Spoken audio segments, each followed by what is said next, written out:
Hello students, how are you.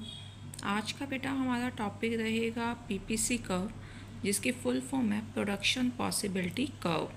यह एक ऐसा ग्राफिकल टूल होता है जो यह दिखाता है कि एक देश या कंपनी अपने लिमिटेड रिसोर्सेज और टेक्निक का फुली यूटिलाइजेशन करके मैक्सिमम कितनी क्वांटिटी में दो गुड्स का प्रोडक्शन कर सकती है।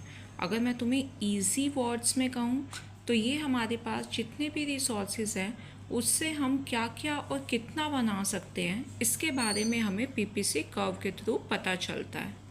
पीपीसी कर्व के बारे में लिखते हुए बेटा पहले उसका मीनिंग और फिर उसकी कुछ एजम्पशंस लिखी जाती हैं। एजम्पशंस का मतलब होता है जिनके आधार पर ये थ्योरी दी गई। सबसे पहला आता है रिसोर्सेज आर गिवन, कि आपको रिसोर्सेज जो होंगे जो दिए हुए होंगे, आपके जो रिसोर्सेज होंगे आप उसको फुली यूटिलाइज करेंगे, अच्छे ढंग से उसका इस्तेमाल करेंगे। टेक्नोलॉजी जो होगी उसमें किसी भी तरीके का कोई भी चेंजेस नहीं किया जाएगा। तो ये आपके कुछ मान्यताएं होती हैं, एजम्पशंस होती हैं, जिनके बेस पर हम इसको अपनी थ्योरी जो है पीपीसी कर्व की वो दी जाती है। अब पीपीसी कर्व को बेटा एक एग्जांपल के थ्रू समझते हैं। मान लो कि आपकी एक बेकरी की शॉप है, वहाँ पर आप सिर्फ दो ही चीज़ें बनाते हो, पिज़्ज़ा और केक।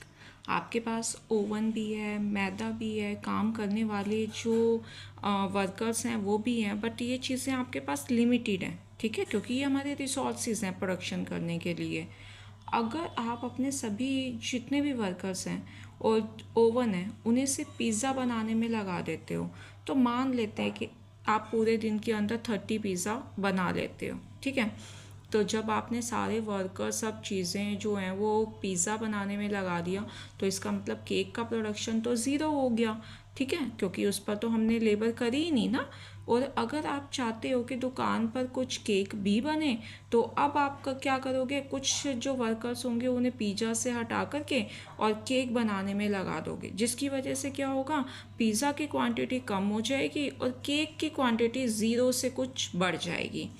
अब अगर मान लो आप पिज़्ज़ा बनाना बिल्कुल बंद कर देते हो और सिर्फ केक के ऊपर ध्यान लगाते हो, तो आप क्या करोगे, पिज़्ज़ा तो आपके ज़ीरो बनेंगे और केक आपके ज़्यादा बनने लग जाएंगे, क्योंकि आपने सारे के सारे जो वर्कर्स हैं, ओवन्स हैं, अब वो आपने पिज़्ज़ा से हटा करके केक पे लगाने शुरू कर दिए। अब आपने जितने पिज़्ज़ा बनाए और जितने केक्स बनाए, सपोज़ के तौर पे मैं आपको कह रही हूँ, पहले जब आपने सारे वर्कर पिज़्ज़ा बनाने पे लगाए थे तो आप 30 पिज़्ज़ा बना रहे थे, ठीक है बेटा, और केक ज़ीरो। अब आपने पिज़्ज़ा कम कर दिए, केक ज़्यादा कर दिए, तो सपोज़ आपने पिज़्ज़ा 30 से कम करके 20 कर दिए और केक आपके 10 हो गए, ठीक है। अब थर्ड में आपने सारे के सारे जो हटा करके केक पे लगा, तो केक 20 हो गए और पिज़्ज़ा आपके ज़ीरो हो गए। अब ये जो आपके दो कॉम्बिनेशन निकल रहे हैं, ठीक है, जैसे पहले 30 ज़ीरो, फिर आपका आया 20 10, फिर आपका आया ज़ीरो 20।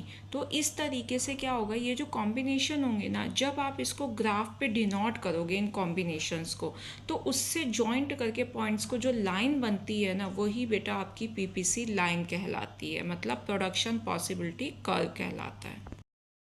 पीपीसी कर्व से रिलेटेड एक और एग्जांपल आपकी बुक में भी दिया हुआ है, जिसके अंदर इकोनॉमी के अंदर दो गुड्स का प्रोडक्शन हो रहा है, वेट और क्लोथ का। टेबल में जब आप देखते हो तो आप देख रहे हो कि जैसे जैसे क्लोथ का प्रोडक्शन इंक्रीज़ हो रहा है, वैसे वैसे वीट के प्रोडक्शन को कम कर दिया जा रहा है। क्यों? क्योंकि हमारे जो रिसोर्सेज होते हैं ये लिमिटेड होते हैं। तो अगर मैं एक का प्रोडक्शन इंक्रीज़ करूँगी तो दूसरे का प्रोडक्शन बेटा अपने आप डिक्रीज़ होने लग जाएगा, क्योंकि उन्हें बनाने के लिए जो रिसोर्सेज यूज़ होते हैं वो हमारे पास लिमिटेड हैं। इन्हीं कॉम्बिनेशन पॉइंट्स को जब आप कर्व पे डिनोट करते हो ना, तो वो हमारे लिए कहलाता है बेटा पीपीसी कर्व। अब इस पीपीसी कर्व के अंदर तुम देख रहे हो कि ये जो लाइन डली हुई है, ये लाइन जो है ये पीपीसी कर्व है। इस पीपीसी कर्व के अगर मैं बाहर की बात करती हूँ तो ये अनअटेनेबल आपके लिए कॉम्बिनेशन माने जाएंगे, जिन्हें आप अटेंड ही नहीं कर पाओगे। क्यों? क्योंकि आपकी लिमिट जो है वो सिर्फ इस कर्व तक है, इसके बाद हमारी कोई लिमिट नहीं होगी।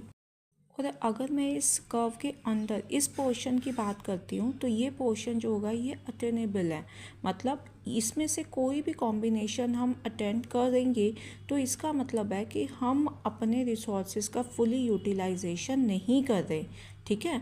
और अगर मैं इस कर्व के ऊपर किसी भी पॉइंट की बात करती हूँ तो इसका मतलब है आप अपने रिसोर्सेज का फुली यूटिलाइजेशन कर रहे हो, जिसके कारण ये पॉइंट्स आपको प्राप्त हुए हैं और यही आपका पीपीसी कर्व कहलाता है। नेक्स्ट टॉपिक करते हैं बेटा इसकी प्रॉपर्टीज़ ऑफ पीपीसी कर्व। जो फर्स्ट है पीपीसी स्लोप डाउनवर्ड। डाउनवर्ड का मतलब होता है ऊपर से नीचे की तरफ आना। तो ये जो कर्व है ना बेटा वो लेफ़्ट टू राइट नीचे की ओर झुकता है। ये शो करता है कि रिसोर्सेज जो है वो लिमिटेड है, इसीलिए एक गुड का प्रोडक्शन बढ़ाने के लिए आपको दूसरी गुड्स का प्रोडक्शन कम करना पड़ेगा। सेकेंड प्रॉपर्टी आती है बेटा PPC is concave to the point of origin. इसका मतलब होता है कि ये जो कर्व होता है ना ये बाहर की ओर उभरा हुआ होता है और ऐसा law of increasing opportunity cost के कारण होता है। जैसे जैसे आप एक गुड्स का प्रोडक्शन बढ़ाते हो तो आपको दूसरी गुड्स के ज़्यादा से ज़्यादा क्वांटिटी को छोड़ना पड़ता है, क्योंकि सभी चीज़ों को बनाने के लिए हमारे पास रिसोर्सेज लिमिटेड होते हैं। इन प्रॉपर्टी के अंदर बेटा एक वर्ड आया है अपॉर्चुनिटी कोस्ट। अब हम इस वर्ड को क्लियर कर लेते हैं। अपॉर्चुनिटी कोस्ट का मतलब होता है कि जब हम एक अपॉर्चुनिटी को चूज़ करते हैं ना तो उसके लिए हमने जो दूसरी अपॉर्चुनिटी को छोड़ दिया ना वो हमारे लिए अपॉर्चुनिटी कोस्ट है, क्योंकि रिसोर्सेज हमारे पास लिमिटेड है। तो जब हम एक समय पर एक ही काम को चुन सकते हैं, ऐसे में जिस दूसरे बेहतरीन मौके को हमने हाथ से जाने दिया ना वही हमारे लिए अपॉर्चुनिटी कोस्ट है। एग्जाम्पल के तौर पे आपके पास 10,000 रुपीज़ हैं। अब आप उससे या तो फ़ोन ख़रीद सकते हो या उसके बैंक के अंदर जमा एफडी करवा करके और इंटरेस्ट का फ़ायदा उठा सकते हो। सपोज़ अगर आपने फ़ोन ख़रीद लिया तो आपको जो इंटरेस्ट को लॉस करना पड़ा ना वो आपके लिए अपॉर्चुनिटी कॉस्ट कहलाएगा। मीन्स एक का बेनिफिट उठाने के लिए जब मैंने दूसरी अपॉर्चुनिटी का लॉस किया ना वो मेरे लिए अपॉर्चुनिटी कॉस्ट होती है। आई होप कि आपको ये टॉपिक समझ आ गया होगा। मेरी इसी तरीके की और वीडियोस के लिए मेरे चैनल को सब्सक्राइब करें, शेयर करें और लाइक करें ताकि मैं इसी तरीके की और वीडियोस आपके साथ शेयर कर सकूं।